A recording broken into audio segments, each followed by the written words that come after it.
Assalamualaikum warahmatullahi wabarakatuh. Waalaikumsalam warahmatullahi wabarakatuh. Bismillahirrahmanirrahim. Alhamdulillahi rabbil alamin. Wal aqibatu lil muttaqin wala udwana illa 'alal zalimin.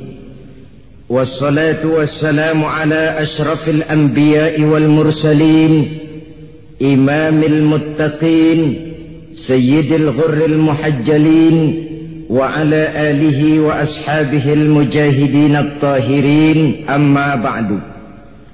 Saudara-saudara kaum muslimin rahimakumullah, setiap kita di dalam kehidupan ini mempunyai apa yang disebut kewajiban dan mempunyai apa yang dinamakan hak.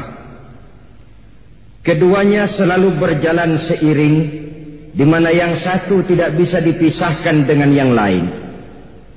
Hanyalah jikalau kita sudah melaksanakan satu kewajiban, maka kita berhak untuk menuntut hak. Dan hanyalah jikalau kita mau menuntut suatu hak, tidak lain oleh karena kita merasa sudah melaksanakan kewajiban itu. Yang satu bisa menimbulkan yang lain, tapi yang satu tidak bisa dipisahkan dengan yang lain. Orang yang lebih menitik beratkan kepada melaksanakan kewajiban dengan tidak begitu mengiraukan haknya, maka ini adalah kalau tidak orang bijaksana, mungkin orang tertindas. Sebaliknya, orang yang lebih mendahulukan haknya dengan melupakan kewajibannya, maka ini dinamakan orang tidak tahu diri. Sedangkan orang yang menuntut haknya sesuai dengan kewajiban yang dilaksanakannya, maka inilah orang yang adil. Pada satu sisi, kita misalnya mempunyai hak untuk bersuara, mempunyai hak untuk mengemukakan pendapat, mempunyai hak untuk berserikat dan berkumpul. Tapi pada sisi lain, kita juga mempunyai kewajiban untuk menjaga kemaslahatan bersama, ketenangan, keamanan, dan ketertiban. Apabila yang satu sudah lebih berat dari yang lain, maka dampak negatifnya segera akan timbul. Pada pertemuan kali ini, kita akan membicarakan sebuah hadis dari Rasulullah SAW yang diriwayatkan oleh Imam Muslim, yang menyatakan tentang hak-hak muslim di dalam kehidupan ini. Beliau bersabda, hakul muslimi alal muslimi sittun. Hak seorang muslim terhadap muslim lainnya ada 6 perkara. Kita tentu maklum, hak harus kita berikan, kewajiban harus kita laksanakan. Hak seorang muslim atas seorang muslim dalam kehidupan ini ada 6 perkara. Pertama, iza laqitahu fasallim alaihi. Apabila engkau bertemu dengan dia muslim, fasallim alaihi, maka kewajibanmu adalah memberikan salam kepadanya. Mengucapkan salam merupakan kewajiban dan merupakan hak bagi saudara kita muslim. Saudara-saudara kaum muslimin rahimakumullah, ternyata ucapan salam dalam kehidupan beragama bukan cuma merupakan soal etis keagamaan, bukan cuma soal adab dan akhlak apabila kita bertemu dengan seorang muslim, tapi lebih daripada itu merupakan hak yang harus kita berikan. Sehingga mengucapkan salam hukumnya adalah wajib, sedangkan menjawab salam hukumnya adalah sunnah saja. Saudara-saudara, mari kita dekati persoalannya lebih jauh. Seorang muslim apabila bertemu dengan muslim lainnya, dia wajib mengucapkan salam yang lengkapnya, Assalamualaikum warahmatullahi wabarakatuh. Terjemahannya biasanya, semoga Allah subhanahu wa ta'ala memberikan keselamatan, limpahan kasih sayang, dan keberkahan kepada Anda di dalam kehidupan ini. Keselamatan, kasih sayang, dan keberkahan adalah 3 hal yang menjadi tujuan yang selalu dicari-cari oleh setiap pribadi muslim di dalam kehidupan ini. Dari segi etika, ini merupakan tuntunan yang sangat baik. Mendoakan orang muslim yang kita temui, pertama dengan doa keselamatan. Assalamualaikum, semoga keselamatan senantiasa berada pada diri Anda. Kapan keselamatan itu? Kapan saja dan di mana saja Anda berada. Ini sudah doa yang merupakan cerminan dari sikap lapang dada mendoakan saudara kita yang kita temui dengan doa keselamatan. Semoga keselamatan tetap atas diri Anda kapan saja dan dimanapun saja. Ini saya yakin lebih baik daripada dengan kita mengucapkan memakai tradisi-tradisi lain. Good morning misalnya adalah ucapan yang biasa diterjemahkan dengan selamat pagi. Itu baik, bukan tidak baik, baik-baik saja. Tetapi saya pikir kalau memang mau mendoakan orang, kenapa harus pelit seperti itu? Kenapa harus tanggung-tanggung seperti itu? Selamat pagi Pak, artinya kan saya doakan semoga Bapak selamat pada waktu pagi. Perkara nanti siang Bapak ketabrak mobil, itu bukan urusan saya lagi. Kayaknya kok ngedoain pelit betul. Islam mengajarkan kita berlapang dada. Assalamualaikum, keselamatan bagi Tuhan. Kapan saja dan di mana saja Tuhan berada, semoga Allah senantiasa memberikan keselamatan. Bukankah setiap kita, kemanapun saja kita akan pergi, dimanapun saja kita berada, senantiasa mengharapkan yang namanya keselamatan ini.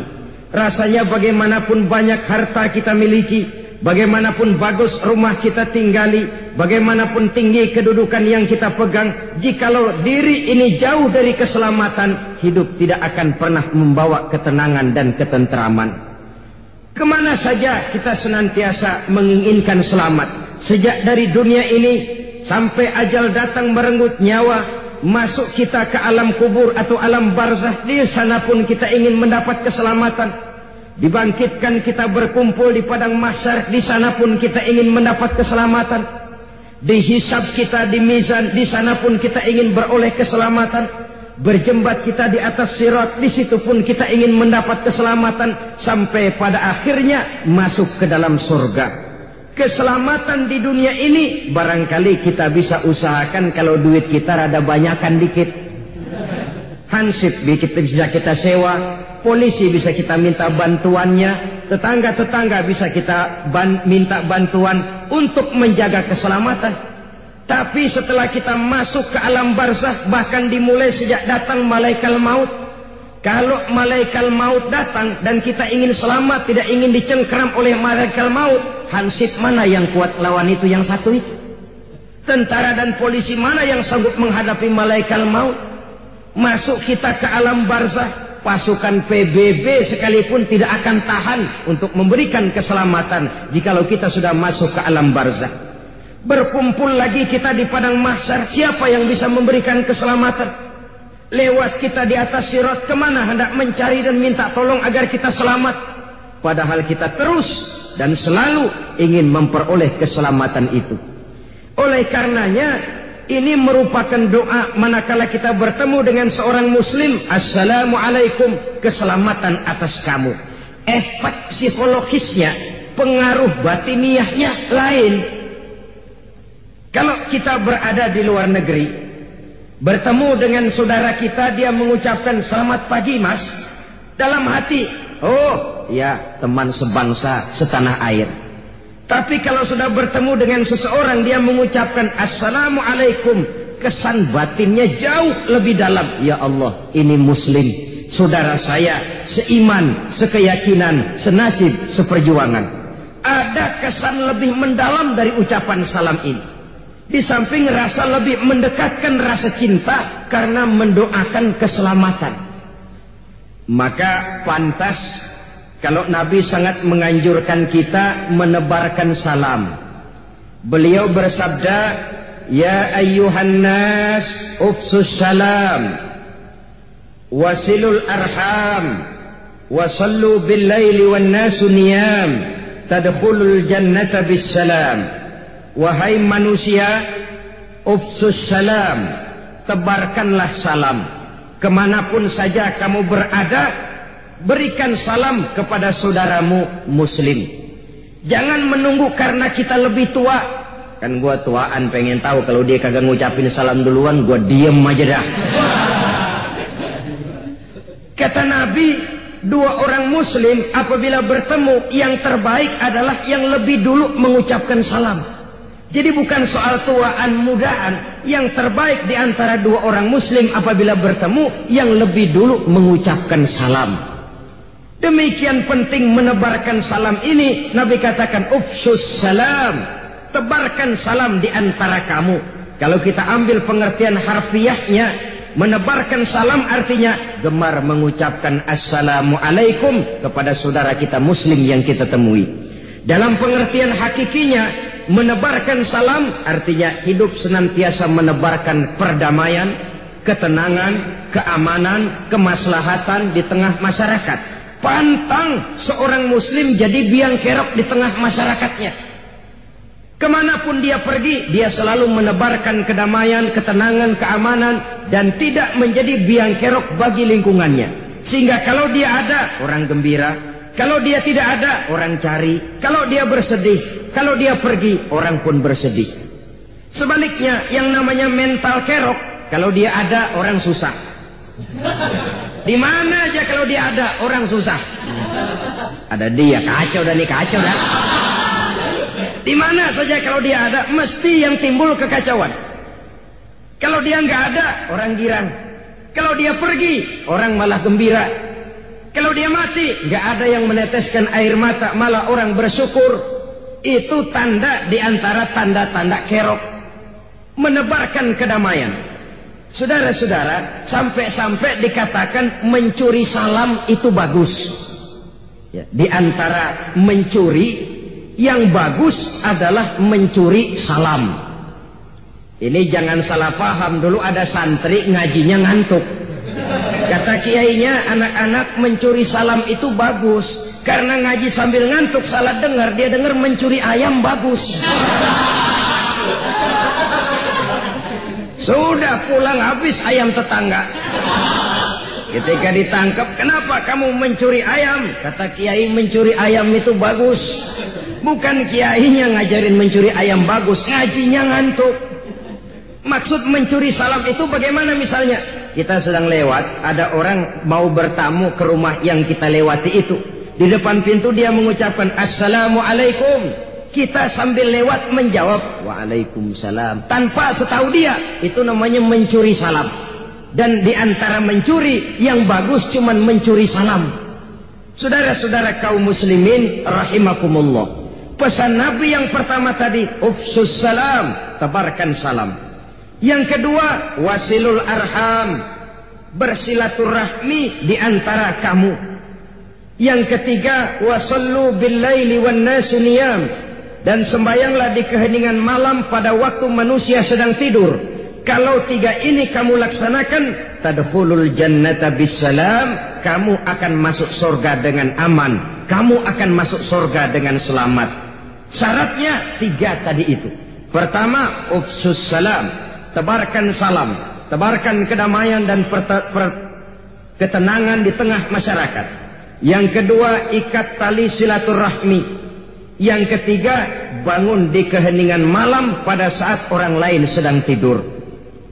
Ini bangun tengah malam sembahyang pada saat orang lain tidur berat, saudara-saudara. Kita kadang-kadang pengen juga sih nyobain.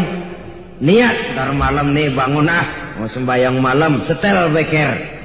Begitu jam 2 beker bunyi kerining, kaget kita bangun duduk. Bukan ke wudu, bukan ngambil air wudu, bukan sembahyang, duduk matiin beker pules lagi. Ini memang sesuatu yang sangat berat, tetapi inilah yang harus kita laksanakan. Kalau kita ingin, kata Nabi, tadkhulul jannata bisalam, masuk surga dengan aman dan dengan selamat. Saya kembali kepada masalah pokok. doa kita yang pertama yang merupakan hak saudara kita muslim dan kewajiban kita sebagai muslim, mendoakan saudara kita untuk mendapat keselamatan.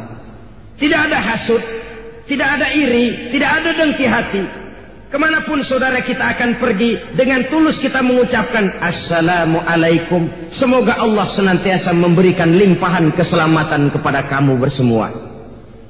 Ini luar biasa, lebih daripada sekadar etika kehidupan beragama. Dia merupakan hak dan merupakan kewajiban yang seiring, di mana yang satu saya katakan tadi tidak bisa dipisahkan dengan lainnya. Lalu yang kedua, warahmatullah, semoga kamu selalu mendapat limpahan kasih sayang dari Allah. Rahmah biasa diartikan dengan kasih sayang. Kasih sayang, dua kalimat menjadi satu, menjadi kata majemuk, kasih dan sayang. Apa bedanya sih? Saudara-saudara, setiap kita ingin dikasih oleh Allah dan ingin disayang oleh Allah. Perbedaannya apa? Orang yang dikasih belum tentu disayang, tapi orang yang disayang biasanya selalu dikasih. Kalau tidak dikasih, tentu ada pertimbangan lain untuk kepentingan orang yang dikasihi itu. Kalau soal pengasih, Allah Maha Pengasih, semua saja dikasih oleh Allah itu. Soviet itu kan dedengkotnya komunis, Cina bapak moyangnya komunis, tapi kehidupan masyarakatnya maju, mereka dapat rezeki, mereka mengalami kemajuan di bidang teknologi dan lain sebagainya. Kenapa? Soal pengasih mah Allah tidak pilih kasih, siapapun saja dikasih. Orang mau sujud atau tidak, orang mau bersyukur atau tidak, orang mau puasa atau tidak, bahkan orang mau beriman atau tidak, kalau soal dikasih, semuanya dikasih. Tapi yang dikasihkan belum tentu disayang. Bahwa komunis dapat rezeki, ya. Bahwa orang-orang kafir banyak yang hidupnya kaya, memang mereka semuanya dikasih, tapi dikasih belum tentu disayang. Orang yang rajin sujud, orang yang melaksanakan puasa di bulan Ramadan, orang yang dekat dengan Allah, mereka dikasihi, disayangi oleh Allah Subhanahu wa ta'ala.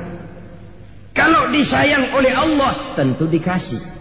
Kalau tidak dikasih, ada pertimbangan lain untuk kepentingan orang yang dikasihi itu. Contoh, anak kita umur 5 tahun, kita sayang benar kepadanya. Satu hari dia datang, Pak, minta duit 100.000. Anak umur 5 tahun minta duit 100.000, paling kita kasih 100 perak. Kenapa? Umurnya baru 5 tahun.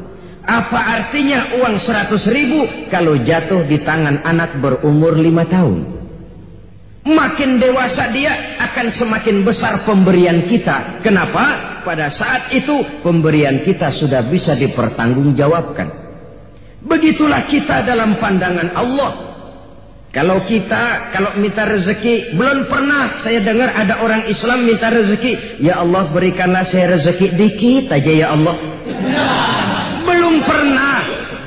Kalau sudah minta rezeki mesti luas, banyak, halal. Tapi kadang-kadang kita udah pegal nungguin, belum juga datang tuh rezeki. Pikir-pikir gue kan rajin banget sembahyang, apa rezeki seret banget, gue perek lagi apa sembahyang.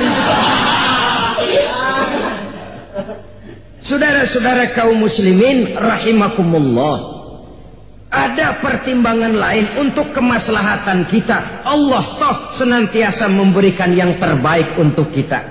Cuma kita saja yang tidak tahu rahasia di belakang itu. Adalah di zaman dahulu, menurut satu dongeng, seorang pemuda tampan, gagah, menarik, tapi sayang matanya buta. Dia mengeluh, Tuhan, apa dosa saya? Sejak terlahir ke alam ini, saya tidak bisa menyaksikan keindahan alam. Bila sang surya terbit di kaki langit sebelah timur, sementara kokok ayam di kandang dan kicau murai di dahan menambah semaraknya suasana pagi. saya tidak bisa menyaksikan keindahan yang demikian itu. Dan bila sang surya terbenam di ufuk sebelah barat, sementara Lazuardi merah meronai kaki langit, saya pun tidak bisa menyaksikan kesyahduan itu. Apa dosa dan salah saya, Tuhan? Kenapa saya dilahirkan dalam keadaan buta? Satu hari desa tempat anak muda buta itu tinggal diserbu oleh orang-orang Baduy, orang-orang Badiah pegunungan. Beberapa pemuda diculik, termasuk anak muda yang buta itu, dibawa ke pegunungan oleh suku yang masih primitif ini. Dan suku yang primitif ini yang menculik para pemuda tadi adalah kanibal, kanibalis, orang-orang yang suka makan daging manusia. Pemuda-pemuda ini rencananya akan disajikan menjadi makanan raja, semacam kepala suku lah. Maka supaya dagingnya lezat, gemuk, ini para pemuda dirawat baik-baik, diberikan tempat tidur yang bagus, pakaian yang bagus, makanan yang serba cukup, menu yang lengkap, gizi yang komplit. Pokoknya sejak ditangkap itu pemuda makan enak, kerjanya cuma makan tidur, makan tidur. Supaya apa? Supaya gemuk, nanti di buburnya, di sopnya kan legit. Sudah sampai pada waktunya, pemuda itu seorang demi seorang disembelih, dimakan, disantap oleh raja. Sampai kepada giliran pemuda yang buta ini dihadapkan kepada tuan raja, kepala sukunya. Kata yang menghadap, lapor, bos, sekarang giliran dia nih yang mau kita sop. Raja ngelihat, yang begini, iya, buta. Sop orang buta mah saya nggak doyan, kata raja. Udah cari yang lain, lepas nih atuh nih. Bisa ketulangan saya makan yang begini. Udah bawa saja, lepaskan dia. Anak muda yang buta ini dilepaskan, diperintahkan kembali ke kampung halamannya. Di tengah jalan tidak henti-hentinya dia bersyukur, ya Allah maha adil engkau, untung saya dilahirkan dalam keadaan buta. Andai kata saya tidak buta, lunak saya jadi bubur, api saya disop oleh tuan raja. Beberapa bulan yang lalu dia masih mengeluh, Tuhan kenapa saya dilahirkan dalam keadaan buta, apa salah dan dosa saya. Sekarang dia sudah bisa berkata, alhamdulillah ya Allah, untung saya buta. Andai kata saya tidak buta, udah cuti hidup. Allah senantiasa memberikan yang terbaik. Hanya saja kita kadang-kadang su'uzzon namanya, buruk sangka kepada ketentuan yang diberikan Allah kepada kita. Jadi oleh karenanya setiap muslim menginginkan kasih dan sayang. Tidak hanya ingin dikasih, tapi juga ingin disayang. Tidak hanya ingin disayang, tapi juga dikasih. Andai kata tidak dikasih, kita tetap husnuzon alias baik sangka kepada Allah Subhanahu wa ta'ala. Itu doa yang kedua. Setelah keselamatan, kasih sayang. Yang ketiga, wabarakatuh, mendapat keberkahan. Keberkahan itu apa? Kalau seluruh karunia yang diberikan Allah kepada kita makin mendekatkan diri kita kepada Allah dan membawa ketenangan hidup, itu namanya rezeki bawa berkah. Sebaliknya, kalau seluruh karunia itu hanya makin menjauhkan kita dari Allah dan tidak membawa ketenangan dan ketenteraman di dalam kehidupan, itu diantara tanda rezekinya kurang tapi berkah. Kurang berkah itu ibarat kambing nggak ada buntutnya, artinya kurang lengkap, kurang sempurna, dekorasinya rada kurang. Itu yang kita inginkan di dalam kehidupan. Maka ucapan salam yang lengkap itu, Assalamualaikum warahmatullahi wabarakatuh. Jawabannya harus lebih baik daripada itu. Kata Allah dalam Al-Quran, فَإِذَا حُيِّتُمْ فَحَيُّوا بِأَحْسَنَ مِنْهَا أَوْ رُدُّهَا.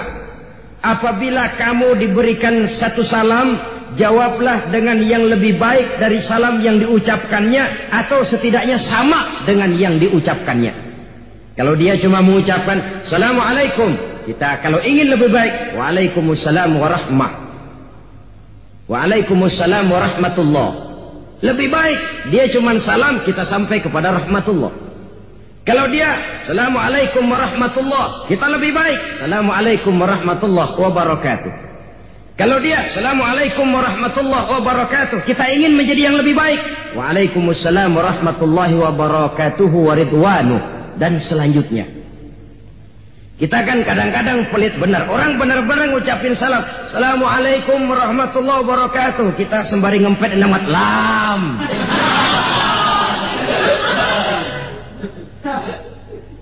Jawaban harus lebih baik, atau kalau tidak aurudduha, sama dengan salam yang diucapkan kepada kita itu. Assalamualaikum, waalaikumsalam. Setidaknya sama, seri. Kalau tidak mau lebih baik, karena yang lebih baik itu tentu yang lebih besar pahalanya. Saudara-saudara kaum muslimin rahimakumullah, ini adalah hak yang harus kita berikan kepada saudara kita muslim. Idza laqitahu fasallim alaihi, apabila kamu bertemu dengan dia, ucapkanlah salam, doakan keselamatan untuknya. Satu. Yang kedua, wa iza da'aka fa'ajibhu, kalau dipanggil wajib menjawab. Kalau diundang wajib datang, sepanjang tidak ada alasan yang bersifat syar'i, alasan yang dibenarkan oleh hukum syara, seperti sakit atau alasan-alasan lain yang memang merupakan syar'i sifatnya. Apabila dipanggil, kamu wajib menjawab. Menjawab panggilan tentu bersesuaian dengan orang yang kita hadapi. Kalau yang manggil kedua orang tua kita, agama mengajarkan anak yang baik menjawab labbaik. Nak, kemari nak, labbaik bu, atau iya bu, atau saya bu. Tidak lantas termasuk ucapan yang kasar. Kalau di kampung, dul sini dul, oi, oi, ini juga ucapan yang tidak baik. Sudah, oi, kadang-kadang ada tambahannya lagi. Dul, oi, ngapain sinya? Kacau bener nih, kacau lagi. Menjawab dengan jawaban yang baik. Kalau diundang wajib datang. Mengundang itu diajarkan oleh agama. Misalnya kita mengadakan walimah, mengawinkan anak, kita diharuskan mengundang. Yang diundang wajib datang. Bertahniah namanya. Tahniah itu ikut bersuka cita. Kalau takziah ikut berduka cita. Jadi kalau kita ngelawat, istilah kita di kampung, mendatangi orang meninggal, itu namanya takziah, ikut berduka cita. Tapi kalau kita datang kepada satu resepsi perkawinan, itu disebut tahniah, ikut bersuka cita. Saya ikut bertahniah, artinya ikut bersuka cita. Tapi kalau dikatakan mau kemana? Mau takziah, mau ikut berduka cita, mendatangi orang yang sedang mendapat kesulitan atau musibah. Saudara-saudara kaum muslimin rahimakumullah, hak yang ketiga yang harus kita berikan kepada saudara kita muslim, wa izastansahaka fansahhu, apabila dia datang memintakan nasihat kepadamu, berikanlah nasihat itu. Ini merupakan hak, sebab agama mengajarkan tawasau bil haq wa tawasau bis sabr. Hendaklah kamu saling nasihat menasihati di dalam kebenaran, dan hendaklah kamu saling nasihat menasihati dengan cara yang sabar. Menasihati atau memberikan nasihat kepada sesama saudara kita muslim merupakan hak yang harus kita berikan. Saudara-saudara, soal nasihat adalah merupakan mutiara yang tidak perlu kita tolak. Terimalah mutiara dari manapun datangnya. Sehingga Sayyidina Umar ibn al-Khattab radhiyallahu an selalu dan tidak pernah segan-segan meminta pendapat dan nasihat dari orang yang kelihatannya paling kere sekalipun. Beliau tidak ragu-ragu untuk bertanya. Kadang-kadang bertemu seseorang, beliau panggil, mas, coba sebentar, menurut kamu apa yang tidak baik pada diri saya? Menurut kamu apa yang tidak baik pada diri saya? Kadang-kadang beliau bertanya, apakah kamu melihat pada diri saya ada tanda-tanda orang kafir? Kalau diberitahu, beliau bukan main gembiranya, lalu berusaha memperbaikinya. Kita jangankan meminta diberitahu, orang lain memberitahu kadang-kadang marahan kita. Ngapa jadi gua lu bilangin? Lamaan juga gua jadi orang sama lu. Udah kenyang makan asam garam, lu sunat gua yang mangkuk. Saudara-saudara, inilah salah satu letak kekeliruan kita. Menolak mutiara hanya oleh karena dia datang dari orang-orang yang statusnya di bawah kita, yang levelnya kita anggap rendah, kita anggap remeh, kita anggap kere. Padahal agama mengajarkan khuzil hikmata wa la yadurruka min ayyi wi'ain kharajat. Ambillah hikmah, ambillah mutiara, jangan peduli dari manapun saja datangnya. Sikap objektif, walaupun itu diucapkan oleh seorang budak yang hitam legam, kalau memang merupakan satu kebenaran harus kita ambil. Dan lebih daripada itu, setiap kita dalam menghadapi persoalan pada waktu tertentu ketika menimpa diri kita, kita buntu, kita perlu nasihat, kita perlu pandangan, kita perlu saran dari orang lain. Sama juga orang kelilipan matanya. Kalau orang lain kelilipan, gampang benar kita tiupin. Tapi giliran kita kelilipan, bukankah kita perlu orang lain untuk niupin mata kita? Seperti juga tukang cukur. Pada saat rambut orang lain panjang, dia bisa betul dan ahli sangat menatanya. Tapi giliran rambut dia sendiri yang panjang, dia perlu bantuan orang lain untuk merapikannya. Begitulah kehidupan ini. Kita kadang-kadang dalam hidup berbentur dengan banyak problema, berbentur dengan berbagai macam persoalan, sejak menyangkut masalah anak, istri, lingkungan keluarga, masalah ekonomi, masalah usaha, bidang pekerjaan, kegiatan sehari-hari, masalah organisasi, dan lain sebagainya. Kadang-kadang kalau untuk orang lain kita bisa bicara, tapi kalau sudah berhadapan dengan persoalan diri sendiri, kita sering buntu. Dikala itulah kita perlu nasihat, saran, pandangan dari teman sejawat, seiring, dari orang lain, sesama muslim. Dan teman yang baik itu khairul ashabi mayyadulluka alal khair. Teman yang paling baik yang selalu menunjuki kamu kepada kebaikan. Menunjuki kebaikan walaupun dia sendiri barangkali bukan orang yang baik, tapi dia bisa menyelamatkan orang lain.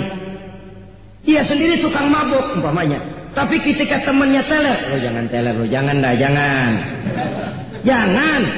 Lalu sendiri kemarin gua lo jangan lo. Ya dia sendiri begitu, tapi paling tidak dia bisa masing-masing mau menyelamatkan orang lain. Ini masih lebih baik daripada sudah nggak bisa nyelamatin orang lain, ngebon lagi, ngebon mau mabuk nyambat. Saudara hadirin yang saya hormati, wa izas tansohaka fansohu, apabila dimintakan kamu nasihat, berikan dia nasihat. Bukankah nasihat ini juga merupakan satu hal yang kita perlukan dalam kehidupan? Walaupun nasihat perbuatan lebih tajam akibatnya daripada nasihat ucapan. Nasihat berupa perbuatan. Kita dalam hidup ini selalu dapat nasihat. Ada nasihat yang datang dari luar diri kita. Apa yang datang dari luar diri kita? Semua yang kita lihat, semua yang kita saksikan, segala yang kita dengar. Kalau mau kita mengadakan analisa, itu kan nasihat. Oh, si Ano itu begitu-begitu, akibatnya kok begitu ya? Nasihat. Si Fulan itu masa mudanya begitu-begitu, di hari tuanya kok begitu? Nasihat. Yang kita baca, yang kita dengar, yang kita lihat, yang kita saksikan dalam hidup ini, seluruhnya bisa menjadi nasihat. Atau nasihat yang timbul dari dalam diri kita sendiri. Kulit mulai keriput, uban mulai bertabur, gigi permisi atu-atu. Saudara-saudara kaum muslimin rahimakumullah, ini juga merupakan nasihat.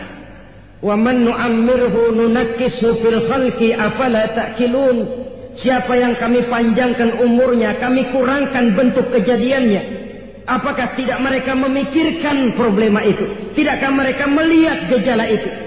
Dipanjangkan umur, dikurangi nikmat. Tidak ada orang makin tua makin cantik. Tidak ada orang makin tua telinganya makin tajam, matanya makin awas. Tidak, segalanya nunakishu fil khalqi. Kami kurangi dan kami kurangi. Kalau di kala remajanya orang berbisik dia dengar. Di hari-hari mendekati tuanya, bahkan di hari tuanya kita teriak di kupingnya masih mendelik. Oh. Nunakishu fil khalqi. Kami kurangi. Saudara-saudara kaum muslimin rahimakumullah, itu seluruhnya merupakan nasihat. Jangan sampai termasuk jenis tua-tua keladi, makin tua makin menjadi, tua-tua kelapa makin tua makin berminyak. Tidak juga sadar akan nasihat yang ada di dalam dirinya. Perubahan dalam dirinya tidak menyebabkan perubahan cara berpikirnya yang akan membawa kepada perubahan dalam gerak dan gaya hidupnya. Itu seluruhnya sekali lagi merupakan nasihat yang timbul dari dalam diri kita. Orang yang beriman sebagai muslim sadar dan sadar. Uban mulai bertabur, kulit mulai keriput, gigi mulai permisi, bersih sekali. Paling-paling yang kuat dimakan agar-agar mau ngolong-ngol.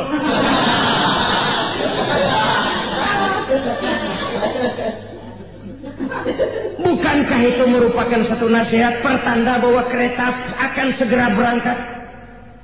Peluit sudah ditiup.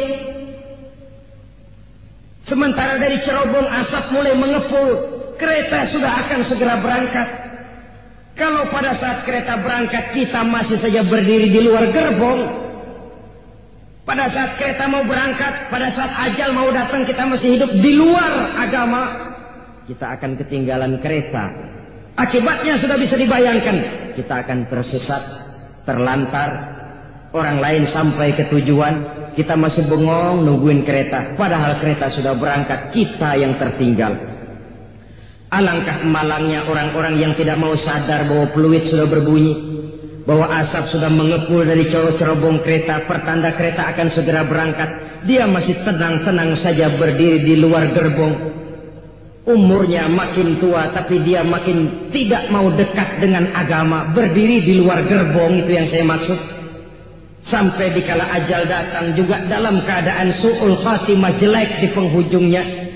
Tertinggal dia oleh kereta, kembali menghadap Allah di luar jangkauan hidup beragama. Na'udzubillah summa na'udzubillah. Maka saling nasihat menasehati hendaknya di dalam kebenaran, jangan di dalam kebatilan. Kalau mau rusak, jangan merusak. Rusaklah sendiri. Tapi kalau mau jadi orang baik, harus memperbaiki. Rusak tapi masih mau memperbaiki, lebih baik daripada sudah rusak, merusak lagi. Tidak mau memperbaiki. Nasihat menasihati di dalam kebaikan dan di dalam kebenaran dengan cara yang sabar. Jangan nasihatin juga, tapi urusan yang munkar. Kalau mau bongkar rumah dia jangan jam 11, dia masih melek. Oh nasihatin nih jam 2 dah. Itu nasihat juga, tapi urusan yang munkar. Nasihat menasihati di dalam kebenaran dan dengan cara yang sabar. Demikian yang ketiga. Yang keempat, saudara-saudara, hak muslim itu wa iza atisha fahamidallaha fasammithu. Apabila dia bersin, bangkis, lalu dia memuji Allah, fasammithu, balaslah pujiannya dengan ucapan yarhamukallah. Lebih dari sekedar etika saya katakan tadi, ini juga doa. Kenapa? Bersin tanda di antara orang sehat, ya. Tapi bersin yang wajar, bangkis yang wajar. Kalau 3 hari 3 malam bangkis terus memang bengek, bukan wajar itu. Apabila dia bersin, yang bersin mengucapkan alhamdulillah. Kenapa? Itu nikmat. Kan paling nggak enak bangkis urung, mau bersin nggak jadi, yakitin beneran, ngebet banget. Mulut udah mangap, nggak jadi juga bangkis. Bisa bangkis, bisa bersin, itu satu nikmat. Mendapat nikmat harus mengucapkan alhamdulillah. Ini etika. Bangkis kita bersin, umpamanya alhamdulillah. Itu saudara kita. Kita sebagai muslim memberikan haknya. Apa yang kita ucapkan? Fasammithu yarhamukallah, kata kita. Allah mengasihani kamu. Allah mengasihanimu dengan memberikan kesehatan. Kamu bisa bersin. Bersin itu nikmat. Allah mengasihanimu, maka kamu bisa bersin. Saudara, pernah terjadi seorang kaya dirawat di rumah sakit dengan biaya yang mahal, operasi besar, sampai memakan biaya tidak kurang 3 juta rupiah. Kenapa? Cuma soalnya satu saja, tidak bisa buang angin. Perutnya sakit, rasanya gembung, buang angin tidak bisa. Operasi 3 juta biayanya. Harga buang angin 3 juta kalau mau tahu. Cuma ngebelain supaya bisa buang angin 3 juta. Bisa buang angin itu merupakan satu saluran untuk menghilangkan penyakit yang ada di dalam perut. Harganya kalau harus operasi besar 3 juta, saudara-saudara. Termasuk bangkis ini, bersin. Sebagai muslim kalau kita yang bangkis bersin, kita mengucapkan alhamdulillah. Kita yang mendengar yarhamukallah. Lalu si yang bangkis kembali mendoakan yahdi bikumullahu wa yuslihu balakum. Alangkah indahnya agama ini. Sampai undang-undang bangkis ada. Ya. Bukan cuma undang-undang bagaimana jual beli, sewa menyewa, pinjam meminjam, berumah tangga, bertetangga. Demikian komplitnya ajaran Islam. Ada undang-undang bangkis. Agama mana di dunia ini yang punya undang-undang bangkis?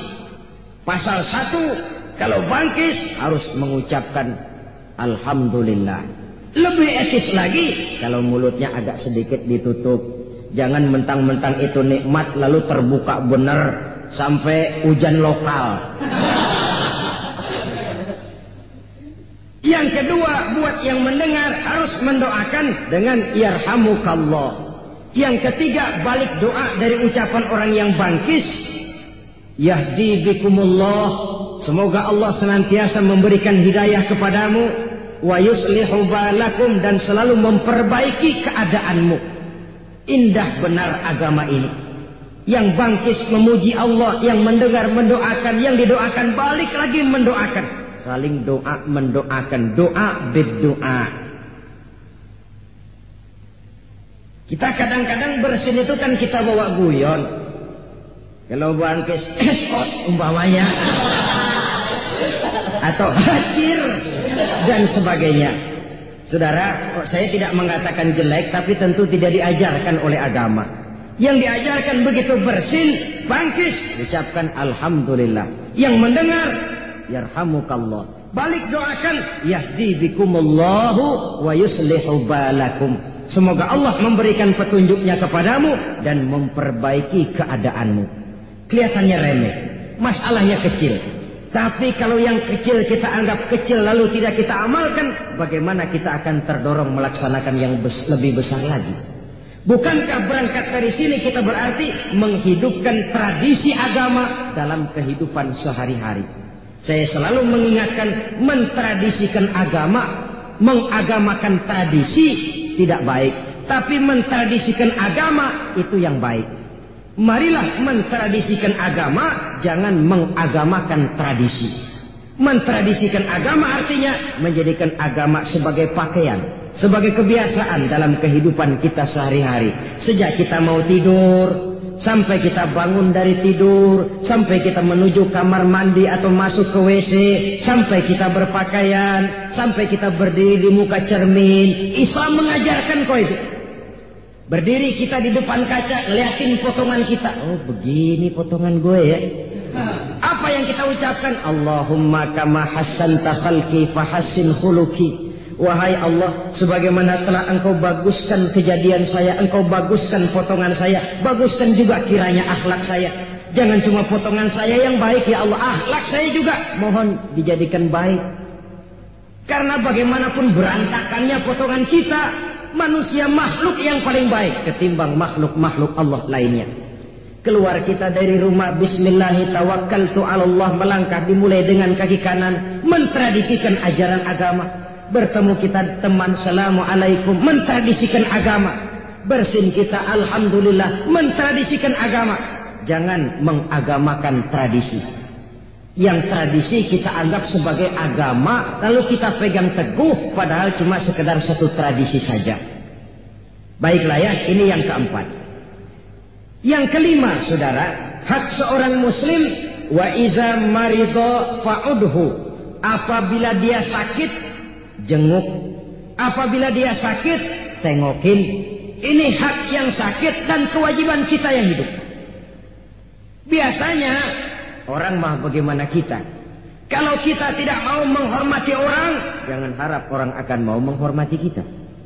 Kalau kita tidak bisa menghargai pendapat orang lain, jangan mimpi orang lain akan mau menghargai pendapat kita. Kalau kita tidak mau pada suatu saat dipimpin, jangan berharap pada suatu saat kita akan bisa memimpin. Biasanya orang mah bagaimana kita? Nah, anak-anak kita biasanya bagaimana kita?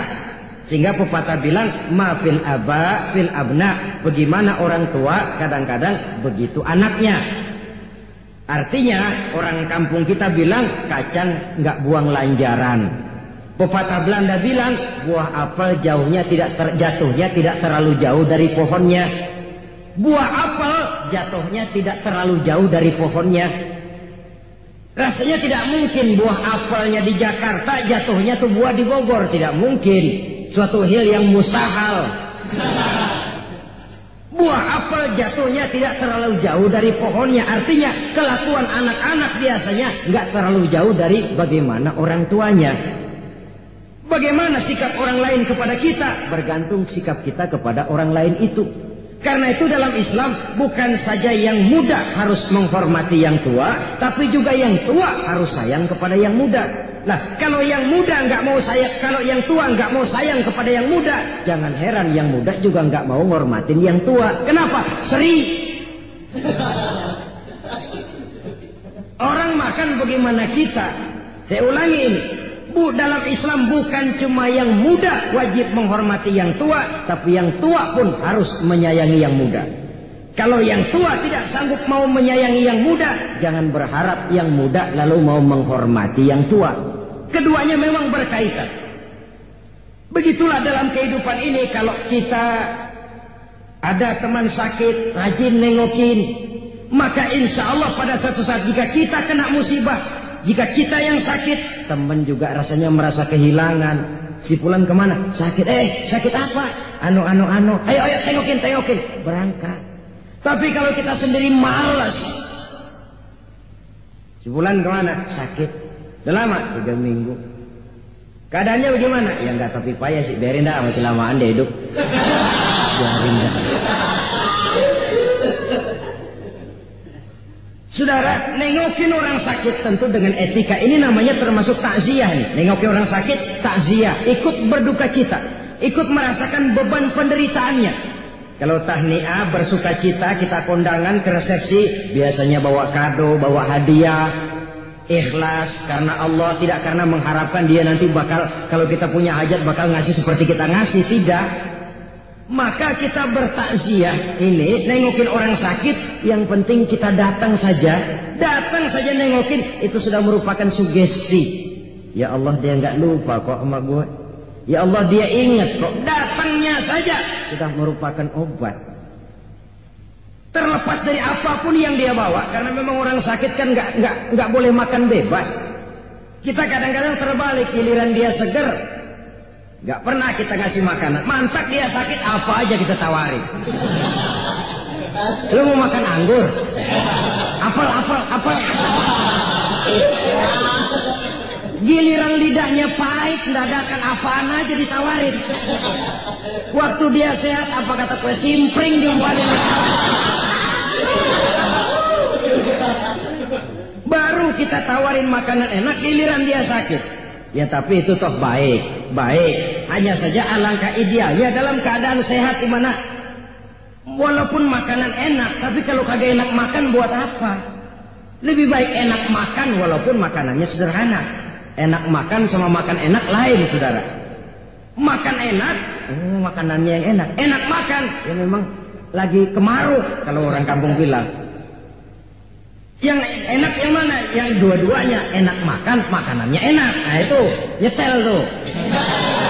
Emang lagi enak makan, makanannya enak lagi, nggak nyisa dah. Sebaliknya enak makan, makanannya sederhana, masih habis juga, lumayan. Makanannya enak, tapi nggak enak makan, sakit deh tuh. Buat apa banyak makanan enak kalau kita nggak enak makan? Kita emang cerdik sih, giliran orang nggak enak makan, apaan aja kita tawarin. Lu sakit ya, emang pengen makan apa? Cempedak, duren. Giliran dia ampek, bengek, apa aja ditawarin. Saudara-saudara kaum muslimin rahimakumullah, kedatangan kita sudah merupakan sugesti. Belum lagi doa. Sakit apa? Oh, mudah-mudahan cepat sembuh, ini penyakit ringan kok. Insya Allah 2-3 hari lagi sudah keluar dari rumah sakit ini. Walaupun jenis penyakitnya berbahaya umpamanya, tapi ucapan itu sudah memberikan sugesti, dorongan untuk sembuh. Dan sugesti itu sudah separuh daripada obat zohir. Walaupun penyakitnya bahaya, jangan nengokin orang sakit, jujur. Sakit apa? Ini nih perut biar. Oh emang teman saya kemarin begini nih, mati.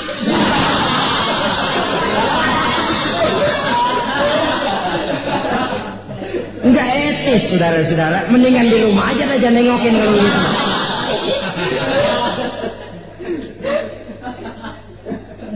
Omongan yang enak saja itu sudah merupakan satu doa yang tersendiri, yang merupakan sugesti bagi kesembuhan orang yang sakit. Bahkan kita tahu dari sejarah bagaimana Rasul diludahi oleh orang kafir, tapi pada saat orang kafir itu sakit, Rasul lebih dulu, Rasul yang lebih dulu nengokin. Bukan Abu Jahal, bukan Abu Lahab, sehingga orang kafir tadi tersentuh hatinya, insaf dan sadar akan kejelekan perangainya, masuk Islam di hadapan Rasul. Cuma oleh karena pada waktu dia sakit ditengoki oleh Rasulullah Shallallahu Alaihi Wasallam. Pengaruhnya, saudara-saudara, kalau kita lagi ngawinin anak, yang datang gampang kita lupa. Kenapa? Kita dalam suasana gembira. Tapi kalau kita lagi sakit, semua yang datang kita ingat benar. Kita ingat terbayang satu demi satu.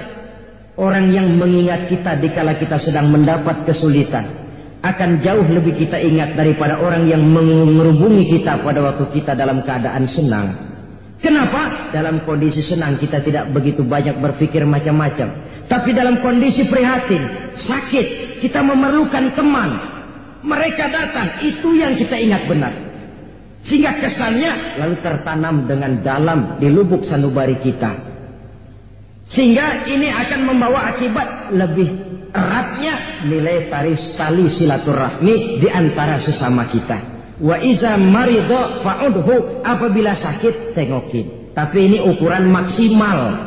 Yang saya maksud maksimal, jangan nengokin temen giliran dia sakit saja. Ini maksimal. Maksud maksimal, kalau teman sakit sampai nggak nengokin, emang kebangetan dah. Itu maksimal. Artinya apa? Bersilaturahmi, kunjung mengunjungi, tidak cuma pada waktu teman sakit, tapi merupakan satu keharusan di dalam kehidupan kita. Jangan sampai menunggu teman sakit. Kapan sih lo mau main ke rumah gue? Ntar deh ya kalau lo sakit. Ya tentu tidak mungkin seperti ini saudara-saudara. Kita adalah makhluk sosial, makhluk yang hidup bermasyarakat. Setiap kita perlu kepada yang lain. Bahkan hidup akan terasa nikmat karena banyaknya orang lain di sekeliling kita. Tidak seorang pun di antara kita yang mampu menutupi kebutuhan hidupnya secara sendiri. Jadi oleh karenanya teman dengan teman itu harus saling memerlukan. Mudah memang mencari teman di meja makan, kata nyanyian itu. Mudah memang mencari teman yang bisa diajak tertawa. Mudah memang mencari teman yang bisa diajak senyum. Sampai penyair Arab Syauqi mengatakan, in zada mali kullun nasi fulani, wa in qalla mali fala khillun yusahibuni. Kalau duit saya lagi banyak, siapa aja mau nemenin saya. Kalau kita lagi basah, siapa aja datang. Kalau kita lagi banyak rezeki, siapa saja ngaku saudara. Yang kita nggak kenal, ketemu baru tumben manggil encing. Ketemu baru itu encing kita dipanggil. Giliran kita lagi basah, tapi lagi kering, paceklik, bangkrut, bangpak, lalar, gak nemplok. Lalar sekarang ngati juga orang berduit. Saudara hadirin, ma'asyiral muslimin rahimakumullah. Wa iza maridha fa'udhu. Apabila sakit tengokin. Lebih-lebih kalau dia kondisinya miskin. Jangan kalau yang sakit kaya, rame-rame. Kalau perlu charter bis, nengokin ke rumah saya. Kenapa? Yang sakit bos. Tapi giliran yang sakit kere, yang nengokin atu. Kalau nggak pakai bajai ngetuk, capek banget dah. Terbalik, saudara-saudara. Ya, bos perlu ditengokin, tapi yang posisinya lebih susah dari kita, lebih perlu kita tengokin. Nengoknya kita sudah merupakan obat bagi dia.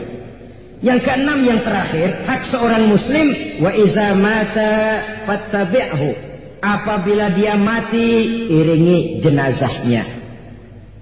Kata Nabi, apabila kita datang nengokin orang meninggal, takziah, kemudian ikut nyembayangin, kemudian ikut ngantar ke kubur, maka dia akan mendapat pahala yang berat timbangannya 2 kali Jabal Uhud. Jabal Uhud satu bukit besar di Saudi sana, timbangannya 2 kali Jabal Uhud. Saudara-saudara kaum muslimin rahimakumullah, sejak takziah, ngikut nyembayangin, mengantar jenazah ke kubur, sampai selesai upacara penguburannya, diberikan pahala dengan timbangan seberat 2 kali Jabal Uhud. Sesuatu yang sangat luar biasa. Takziah, dia yang sudah meninggal memang tidak lagi bisa melihat kita secara zahir, tapi dia tahu, karena orang Islam mati bukan mati kayu, mati yang selesai lalu selesai begitu saja. Tidak.